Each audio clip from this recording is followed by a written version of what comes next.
नमस्कार दोस्तों, स्वागत है एसटीजी न्यूज के चैनल में। जैसा आप हेडिंग पर देख सकते हैं, no school no fees, Rohtas DM ने जारी किया निर्देश। इसके बारे में भी बात करेंगे। हमारे साथ अभी विमल कुमार जी बने हैं, आरजेडी से बने हैं। विमल जी, पहले तो आपका स्वागत है कि आप एसटीजी न्यूज चैनल पर आए। आप पहले पूरी अपनी पार्टी का नाम और डेजिग्नेशन बता दीजिए। मेरा नाम विमल कुमार सिंह, प्रदेश महासचिव युवा राजद बिहार। विमल जी, आप एक पिता भी हैं और आपके बच्चे भी पढ़ रहे होंगे। नो फीस नो स्कूल को आप कैसे देख रहे हैं? देखिए रमेश जी, ये जो अभी मार्च से लेकर अभी तक का जो काल चल रहा है, कोरोना काल, ये एक आपदा के रूप में हमारे सामने आया है। इस आपदा को पूरे भारतवासी झेल रहे हैं। खास तौर पे जो भी प्राइवेट नौकरी कर रहे हैं, मजदूरी कर रहे हैं या व्यवसाय कर रहे हैं, गवर्नमेंट एम्प्लॉय को उतनी परेशानी नहीं। बिल्कुल, इसमें ज्यादा परेशानी व्यवसायी को है, प्राइवेट जॉब करने वाले को है, और जो है कि प्राइवेट जो है कि जो मजदूरी श्रमिक मजदूर है उनको है। तो इस परिस्थिति में सरकार को इस पे संज्ञान लेना चाहिए, सरकार को इसमें मध्यस्थता करना चाहिए।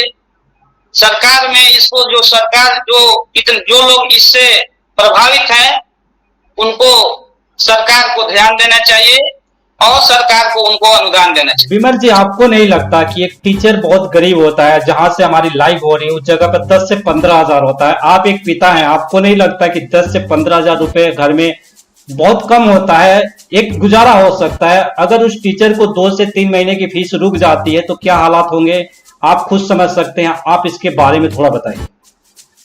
देखिए रमेश जी, आपकी बातों को मैं मानता हूं और सभी शिक्षकों के प्रति मेरी संवेदना भी है।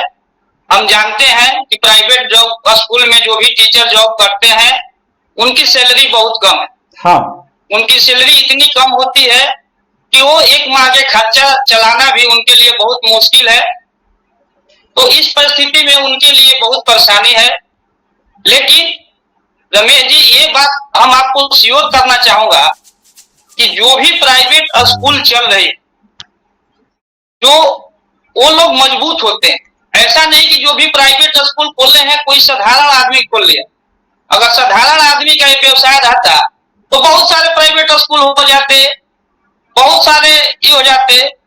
तो इस परिस्थिति में सबको नुकसान हो रहा है।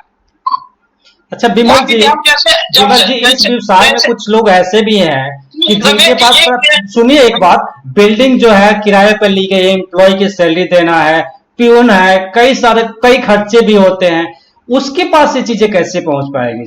आप सोचिए कि 1 महीने की बात है। रमेश जी, हम बता रहे हैं आपको कि ये जो दौर है इसमें सबको नुकसान हुआ है। क्यों ना कोई इंडस्ट्री चला रहा हो, क्यों ना कोई कपड़े की दुकानदार हो, चाय के दुकान वाले हो, पान के दुकान वाले हो, प्राइवेट कहीं कोई जॉब कर रहा है, जहां भी कर रहा है सबको परेशानी हुई है और इसमें उसकी आमदनी की स्रोत बंद हो गई। तो जिस तरीके से वो लोग भी तो नुकसान सह रहे हैं, तो एक स्कूल भी जो प्राइवेट शिक्षा संस्थान है, ये भी एक व्यवसाय के रूप में है। भले हम ठीक है, बच्चों को शिक्षा लोग देते हैं, शिक्षा मिलती है, बच्चे को शिक्षा देने के लिए अभिभावक भी जो है कि अपना खुद का पैसा खर्च करते हैं। लेकिन ये जो परिस्थिति है ये सबके लिए है। इसमें स्कूल को भी अपना जो है कि जो जिससे सबका नुकसान हुआ तो कुछ स्कूल का भी नुकसान होगा ही। लेकिन जो आज की परिस्थितियां बन गई है रमेश जी, हमको बड़ा दुख होता है स्कूल डिपार्टमेंट जो मैनेजमेंट है उस पर कि वो 16 आना जो है आज भी फायदा कमाने के चक्कर, वो नुकसान क्या सहेंगे जो स्कूल प्रबंधक हैं। वो मतलब 100% आज भी जैसे पहले की तरह मुनाफा कमाए, आज भी वो इस परिस्थिति में भी मुनाफा करना चाहते हैं। तो इसमें उनको समझौता करना चाहिए। विमल जी, आप लोगों ने इसकी आवाज उठाई, डीएम के लेटर में जो आप लोगों ने क्या मुद्दे को उठाया? या फीस कंसेशन की बात हुई, यानी फीस को थोड़ी कम कर दी जाए, नो प्रॉफिट नो लॉस वाली बात हुई कि पूरी तरह से फ्री वाली बात हुई? देखिए, हम लोग जो है कि डीएम के पास जो है कि रोहतास से आते हैं, रोहतास जिला अधिकारी को हम लोगों ने आवेदन दिया था।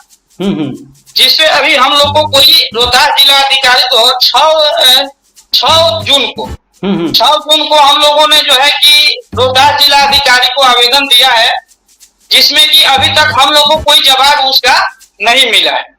तो इसमें देखिए हम लोग मांग किए हैं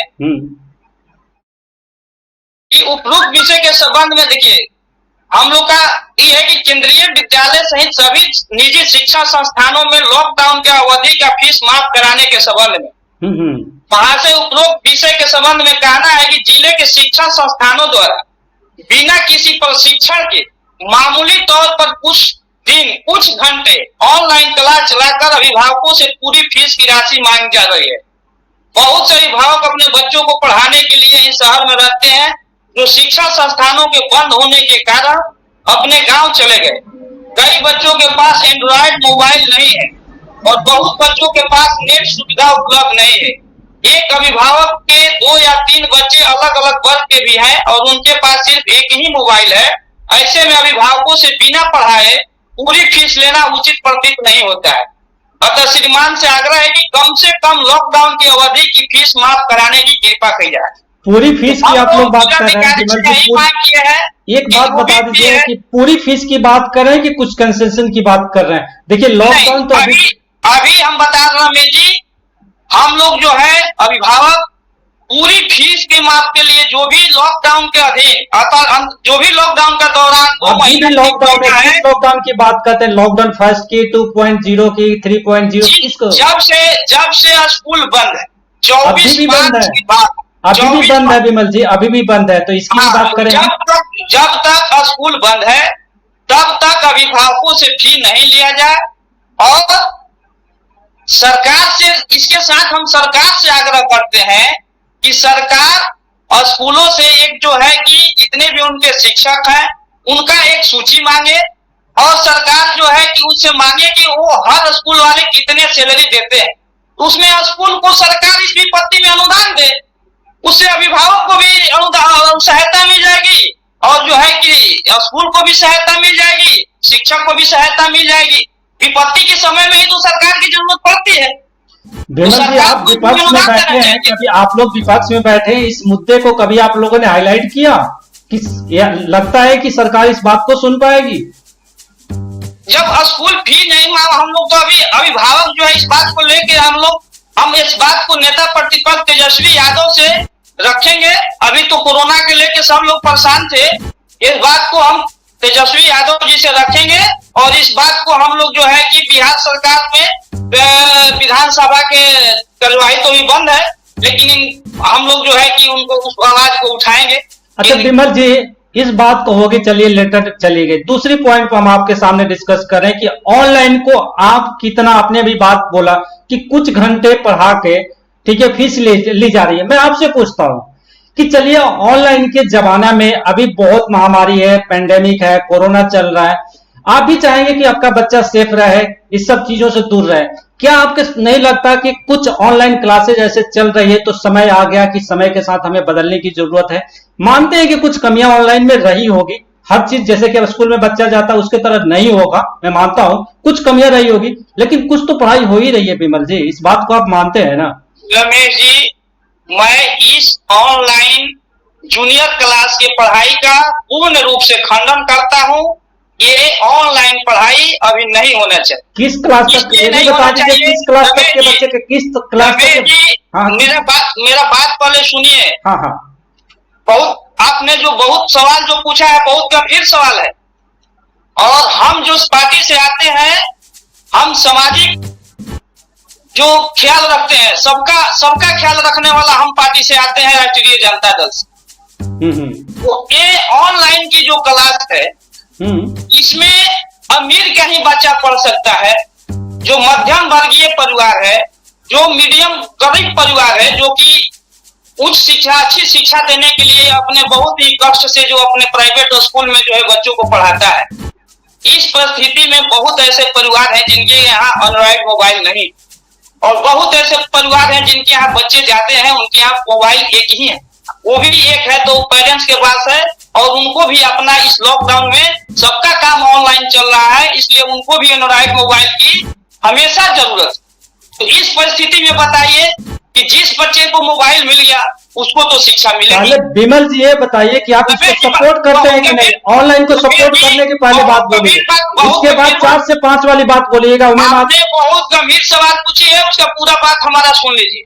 ठीक है। तो इस परिस्थिति में जिन बच्चा जो अमीर बाप का जो बेटा होगा वो तो शिक्षा उसको मिलेगी, लेकिन जो मध्यम वर्गीय और गरीब परिवार के बच्चे को शिक्षा नहीं मिल पाए तो बताइए कहां चले जाएंगे। ये एक केवल फी उगाही के लिए स्कूल ने इसको शुरू किया है, जिसका हम पूरी तरह से खंडन करते हैं। जब पढ़ाई हो तो सभी बच्चों को होना चाहिए। हम स्कूल प्रबंधक से मांग करते हैं कि सूची पोस्ट करे।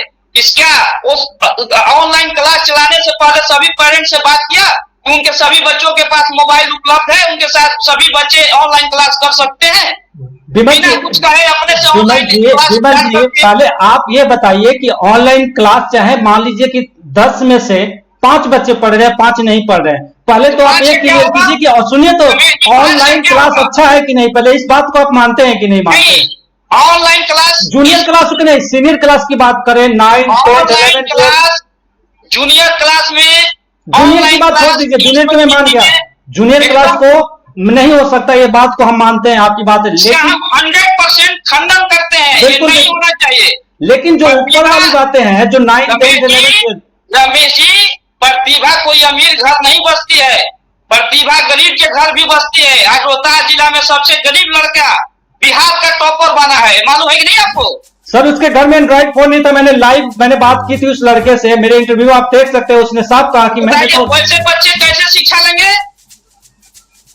सर टॉप कर गया, बिहार टॉपर है, वैसे बच्चे कैसे शिक्षा लेंगे रमेश जी?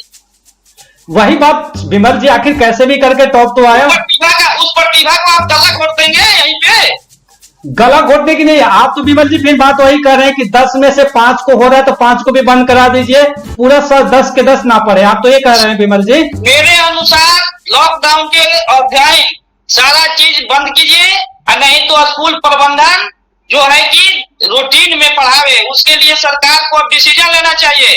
कम बच्चे जाए, स्कूल जो है 3 शिफ्ट में चले, 2 शिफ्ट में चले, कम बच्चे स्कूल में जाए, अलग अलग क्लास के बच्चे, जैसे मान लीजिए 1 से 10 तक क्लास है तो 1 से 10 तक में जो है कि 1 से 5 तक एक समय में जाए, 5 से 8 तक एक समय में जाए, 8 से 10 तक एक समय में जाए, इस तरह से ले जाके और क्लास स्कूल के अंदर कराना पड़ेगा।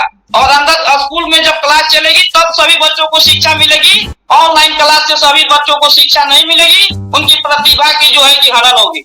इसलिए हम मांग करते हैं आपके माध्यम से स्कूल प्रबंधक से और सरकार से भी कि स्कूल को शुरू किया जाए। एज ए पेरेंट्स बताइए कि आपको लिए एजुकेशन जरूरी है कि कोरोना जरूरी है, कोरोना को हटाना जरूरी है, इसलिए कि बच्चा स्कूल जाता है तो आप भी डरेंगे कि मेरा बच्चा स्कूल में गया पता नहीं किससे टच हो गया, इसलिए को बच्चे छोटे हैं, उनके सोचने की शक्ति उतनी नहीं होती। इस परिस्थिति में सत्र को बदलना पड़ेगा, सत्र को चेंज करना पड़ेगा, 3 महीना सत्र आपका लेट लेके चलना पड़ेगा, सत्र में बदलाव लाइए अपने। ऐसे कैसे हो जाएगा कि कुछ बच्चे पढ़े 5%, हम कहते हैं कि 50% बच्चे पढ़े, ठीक है आपके 50% अमीर बच्चे होंगे, अमीर बाप के बेटे। मैंने कहा कि कुछ बदलाव की जरूरत है, कुछ कमियां रही होगी, मैंने कहा कमियां रही होगी विमल जी, मैं तो मान ही रहा हूँ कि कुछ कमियां है जो आपने कहा, जिसे अतेंद्र जी भी बात को मान रहे थे कि जिस घर में आज स्थिति ये है, सारी बाजार ओपन हो गई है। ऑन लॉकडाउन 1 के अंतर्गत जब आप देखिएगा नाम है अनलॉक फर्स्ट, लेकिन सारे लोग अब रोड पे बाजार में आ गए हैं। अब इसमें कहीं कुछ नहीं रह गया है। स्कूल को भी हम जो है आपके माध्यम से मांग करते हैं सरकार और स्कूल प्रबंधन से कि शिफ्ट में, अलग अलग शिफ्ट में स्कूल को चलाया जाए। एक शिफ्ट में कम बच्चे जाए, एक बेंच पर एक बच्चे बैठेंगे और उस हिसाब से स्कूल में ही क्लास को चलाया जाए ताकि सभी बच्चों को बराबर शिक्षा मिले।